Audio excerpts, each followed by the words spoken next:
Order, please rise for the Pledge of Allegiance. I pledge allegiance to the flag of the United States of America and to the republic for which it stands, one nation, under God, indivisible, with liberty and justice for all. Okay, in case of an emergency, there's two ways to exit the chambers. The doors in the back, you can go out those doors, or to your right, my left, through the double doors, out the exit and away from the building. Mr. Secretary, please call the roll. Yes, Terrence Lynch. Here. Linda DeGray. Here. John Petronella is here. Frank Alimo is absent. Joseph Muley. Here. Kenneth Alinsky. Here. Vinnie Grillo is absent. Christian D'Antonio. Here. Walter Crizel, absent. And Robert Anderson. Here.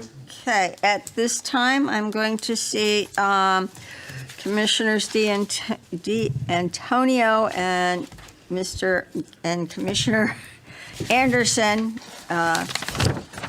for the two absent commissioners, and approval of the minutes. Excuse me, Madam Yes. Chair. Since there's a likelihood that Walter will be coming in, can you say which one is for whom? Okay, Commissioner D'Antonio is for Frank, and Commissioner Anderson is for Vinnie. Thank you. And Commissioner, why am I drawing a, Crizel is an alternate. Oh, that's right, yeah, you're right, Okay, but, so- yes, but we still need It's to know okay, who is it's for okay. who. Just Yep. drew a blank on his Thank you. name, so. Okay, entertain a motion for the approval of minutes. So for May. moved. Second. Any questions, concerns, comments? Seeing none, all in favor? Aye. Okay. No town attorney report. Our zoning enforcement officer is here, and he's got a report for us. Thank you. Good evening. Hi.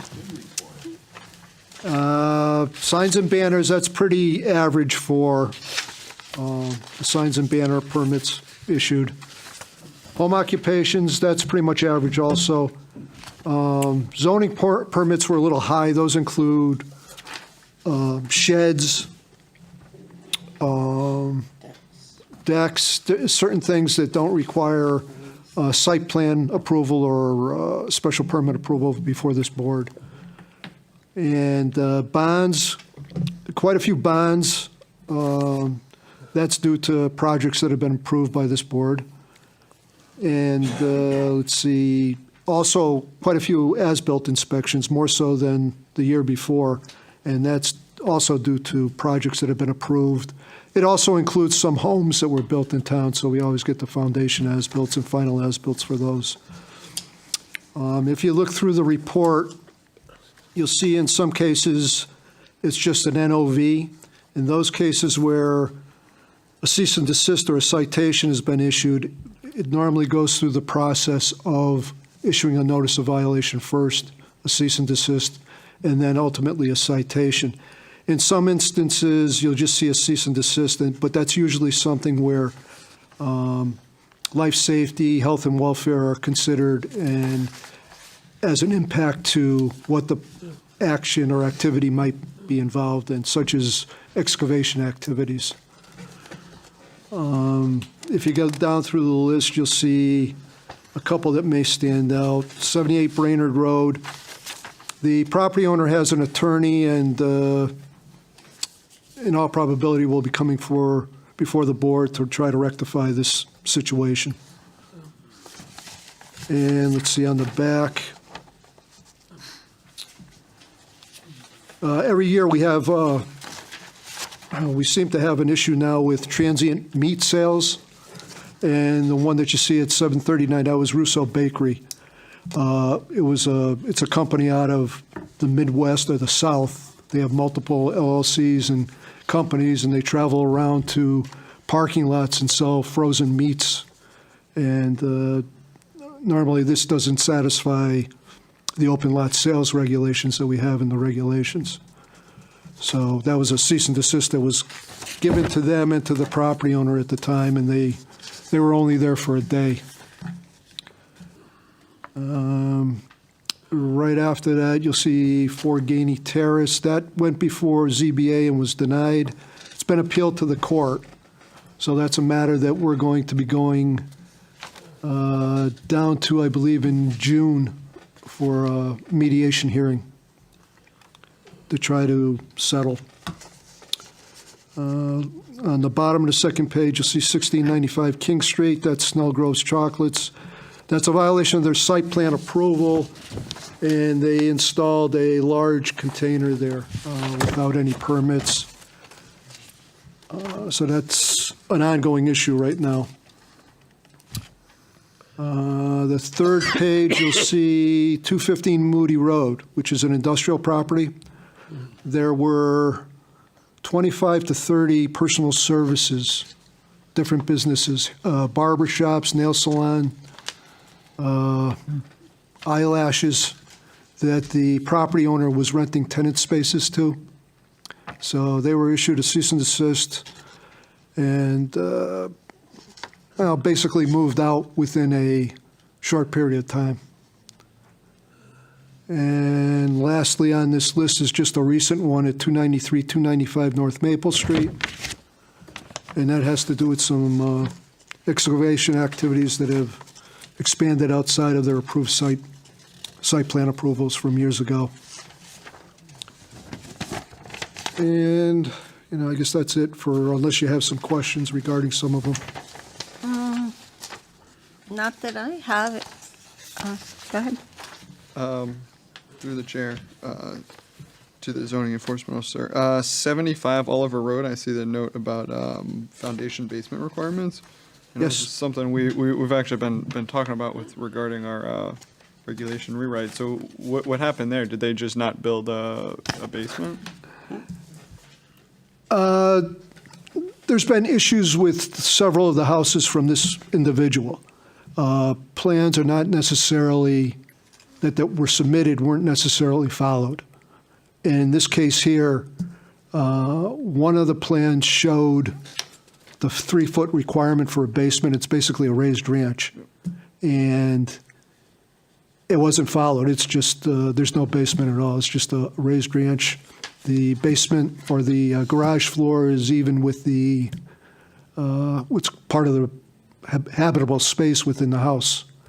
So there was a cease and desist order issued. There's also some wetlands violations regarding the lack of E&S controls and some other issues. Got it. All right, thanks for that. Okay.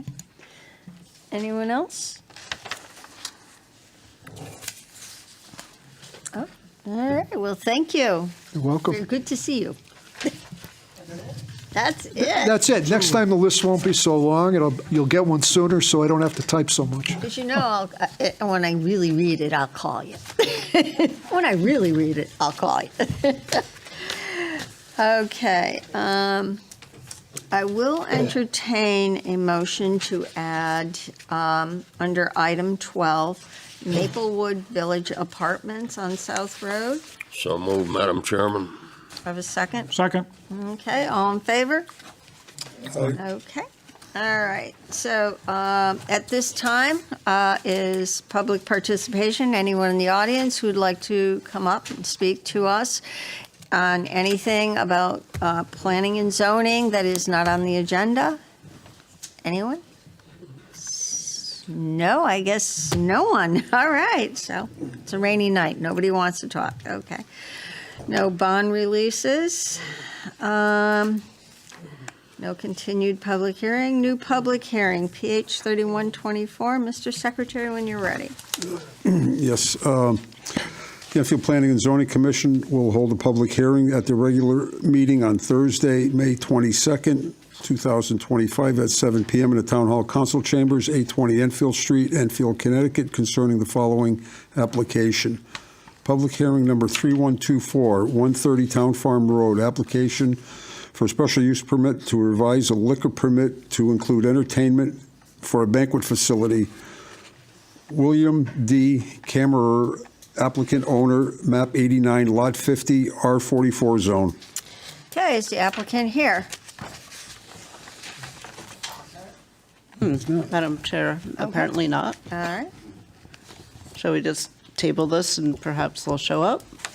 Why don't we table Well, it for for the night? now? Yeah, for now, yeah. And if they don't show up, we'll table it until next meeting. Okay? Thank Madam you. Chairman, move to table, public hearing 3124. Second. Okay, all in favor? Aye. Okay, it's tabled. All right. Okay, new business, Maplewood apartment, PH 3090, Ms. Secretary. Yes. Public hearing number 3090, Maplewood Village, 153 South Road, large flexible housing. Informal discussion on modifying storage spaces from attic to inside units. Okay, hi.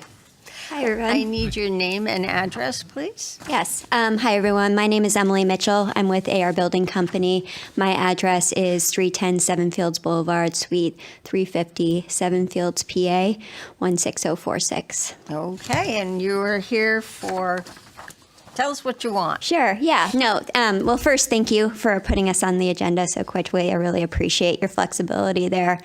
Yeah. So first, I just wanted to introduce ourselves because we've been working with Frank on the Maplewood Village apartments. We're really looking forward to building in this area.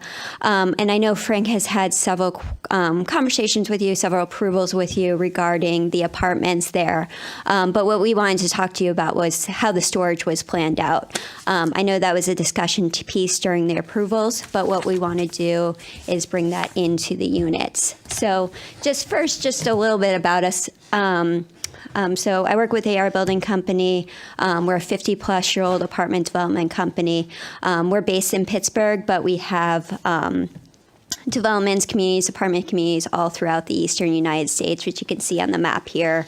Right now, we're in about 14 states. In Connecticut, we have properties in New London, Groton. Right now, we're building in Meriden and Newington as well. We're also working on another project in Windsor, along with this one in Enfield. We're also about to start a new project in Canton as well.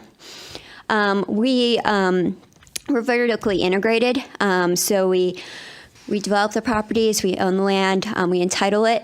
We also build the properties ourselves. We do that because we know that we're going to build with our standards because we also maintain and own all of our properties. So we don't build them and kind of sell them off to the developer. We own and manage them ourselves. So the management company or the management staff work directly for us. And that's very important when we come into a community because, we're building here and we know we're a long-term member of that community. And we want to make sure that all of our apartments are built to our standards, even our units are built in a way that we know that we're going to continue to get rentals, we're going to continue to have happy residents, and we're going to continue to have buildings that maintain themselves over the long term. So I can go to the next slide. Here's just some examples of some of our projects. The one there on the left is Reynolds Farm in North Kingstown, Rhode Island. That's about 250 units. The other two on the right are closer to home in Pittsburgh. That Evergreen Apartments is about 92 units in Monroeville, PA, and then the Regency just opened about a year ago right outside of Pittsburgh. And then just wanted to give you an example of the type of finishes that we use. We build luxury apartment developments. We use materials that we know have that luxury feel, but also stand the test of time. There's an example of a community room that we use for our residents, fitness room. We find that all of our residents really much appreciate having that fitness room. And then some of our finishes. So you can see a typical kitchen there. On the left, we use white cabinets, stainless steel appliances, quartz countertops, and then a typical bedroom and bath as well. And then this is the site. I know you probably are all familiar with it, so I won't go into that. And then here is the approved plan, which is 168 units in 7 3-story apartment buildings. And And then, so what I'm here to talk about tonight is the storage that was approved within the attic space. So, you know, when we're gonna keep the footprints of the buildings. We are gonna look at the units inside a little bit to change them a little bit to kind of fit more within what our typical units are. And while we're doing that, we wanted to look at bringing the storage up from down from the attic into the units themselves. Doing that in a way that we don't compromise any of our closet space or any of the living space either. We just build very functional apartments where residents have a little bit closer access to that storage. I was reading in the code that all units should be provided with reasonable on-site storage in the same building where the unit is located. So I'm not asking for a text amendment or anything like that. I just really wanted to have a conversation with you so you kind of understood what our plans are, because I do know that you saw these drawings in the first place. So here's just a sketch. We had one of our architects take a look at this and how we could bring the storage into the units. This is very conceptual at this stage. I haven't had them really look at how we can modify them, but at first glance, they feel very comfortable that we can fit that storage within the units while still having good, very good closet space within those units. And then you can see that instead of going up to the fourth floor into the attic space, that they would be, that storage, pretty much the same square feet of that storage would be accessible to the resident right there. So this is just a quick concept. I haven't had our architect take a lot of time look at it, but what I wanted to share with you tonight was a floor plan that we did in Groton, Connecticut, where they had a similar storage requirement. Theirs was a little bit more defined. I think they required 100 square feet of storage. But these units are very similar in size, unit mix, to what we will be building here. And just wanted to show you how we worked that storage into these units in Groton to kind of fulfill that requirement, but also have them more accessible.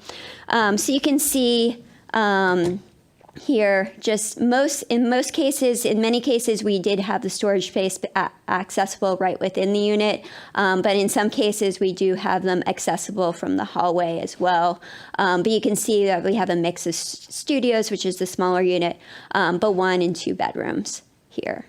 So that's mostly what I wanted to show you. Our Pleasant Valley Apartments is 132 units, very successful community for us. All of our residents, the units feel great. All of our residents seem very happy there. For the most part, the storage is kind of minimally used, but it is there for them if they ever need it. So at this point, I'll stop talking.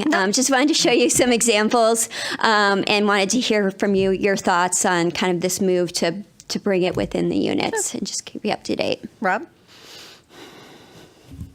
Hi, how are you? Good. You said most of the units are going to have the storage inside the unit. Oh, sorry, I misspoke. We would have the required storage within for every single unit, just like the code requires. Okay. And the sizing that you're talking about having inside the apartments, you're saying that's the same size that would be in the attic?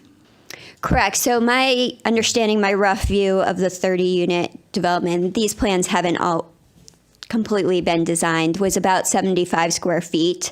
So we would be bringing that space within that unit, that same amount of storage. And what would you be doing with the attic? We would just be building like a typical roof space.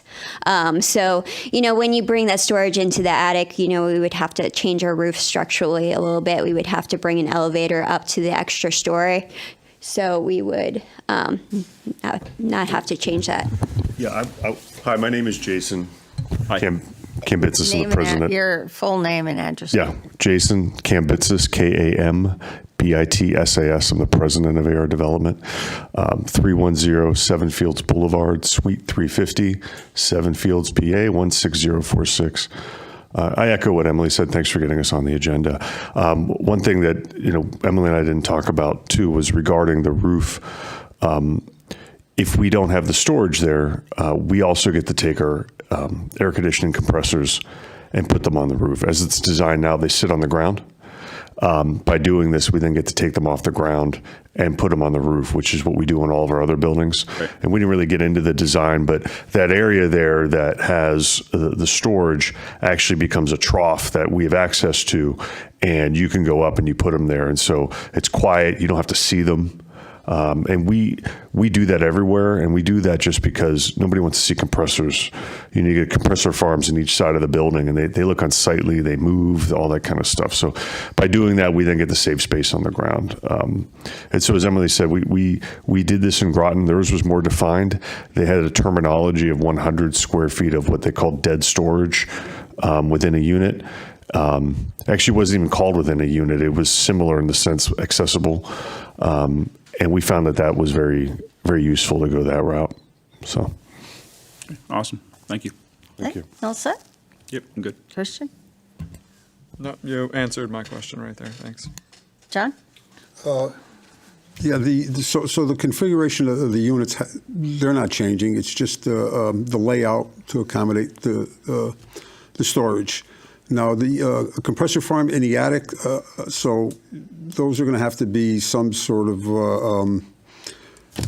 they got to sit in a tray of some sort for condensation, water, dripping, protection, and so forth. You've done it before, so I guess you... we do it on every building we have. What we used to do, and Emily showed some buildings early on, 4-story buildings. And what we used to do, and we don't have it on there, but it's the best way to show it. What we would do is on the end of the building there, you could see that gable end. We would put compressors on each side of the building, and then we would put the other ones on the ground. So we kind of did a hybrid approach. And what we found was having them all on one side of the building created a lot of sound. And so they actually go on the roof. There's a rubber membrane on the roof, just like any other roof. And then they actually sit on sleepers, so they're like 6x6s. They sit on that, and then we actually put springs on them. They have these springs to help attenuate the sound, so it's like a little bounce, like a rubber bushing, so you don't feel them or hear them below. And they're also within the roof structure, so they don't, you've got a lot of space in between that and the units. So we found that that's a much better way to do that on the ends. So you're also going to be eliminating the elevator that doesn't go up to the attic, Yes.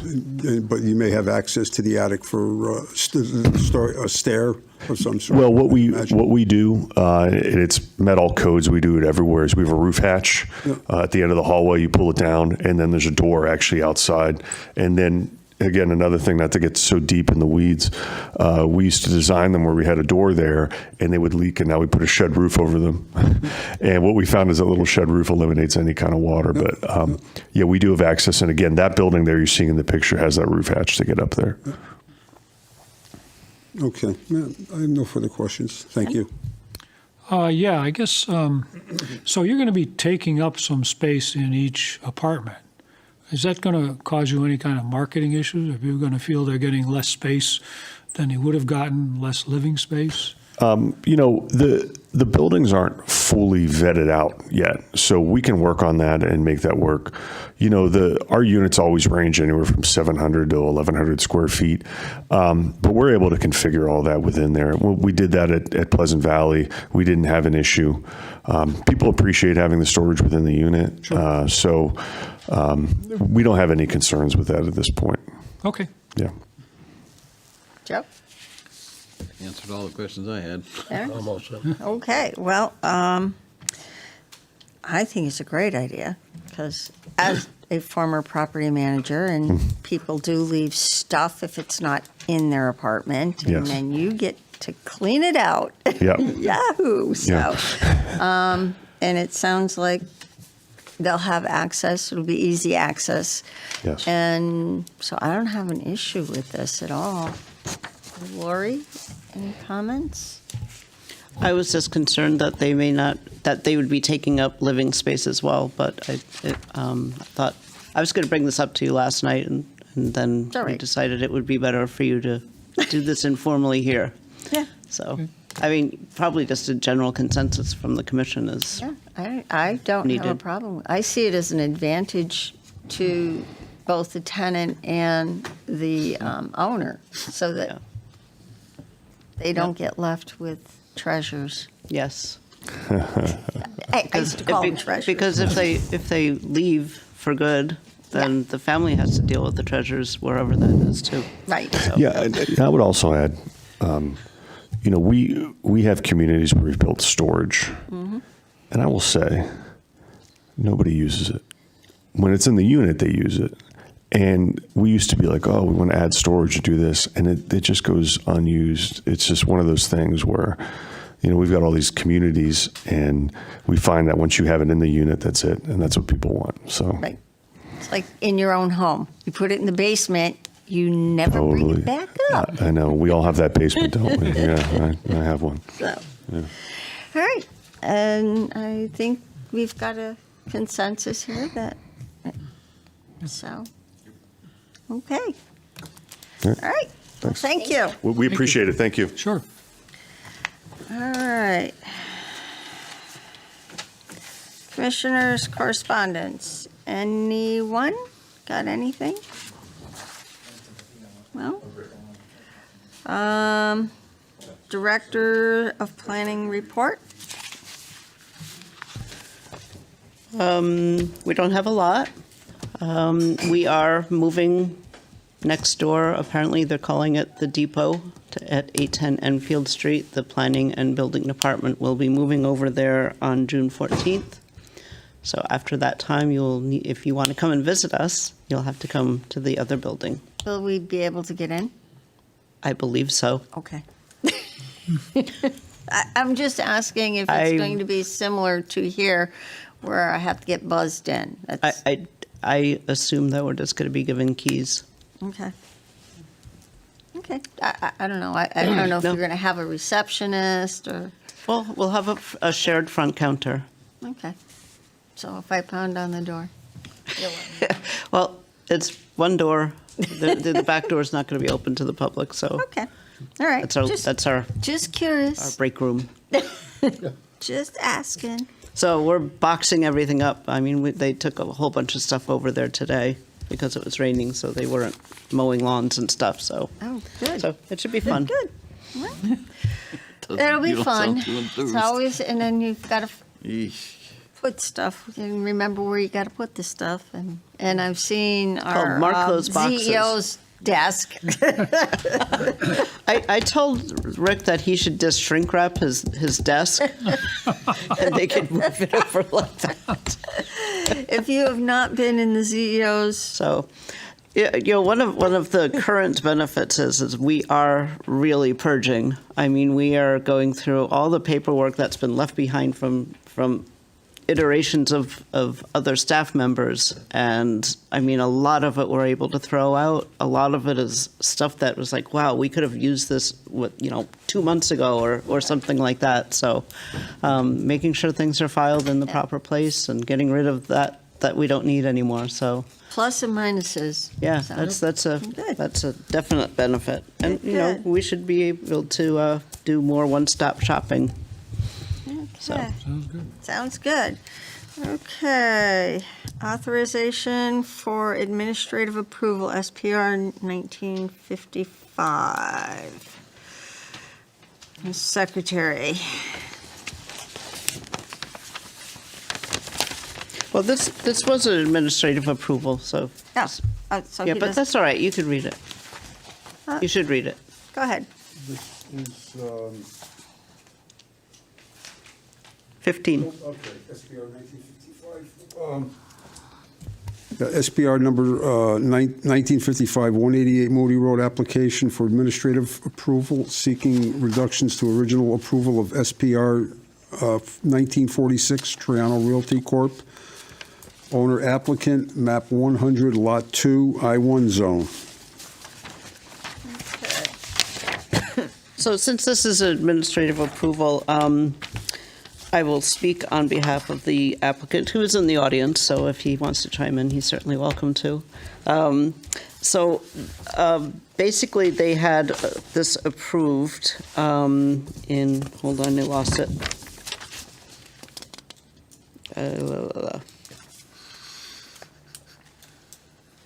I don't know, I think it was last year.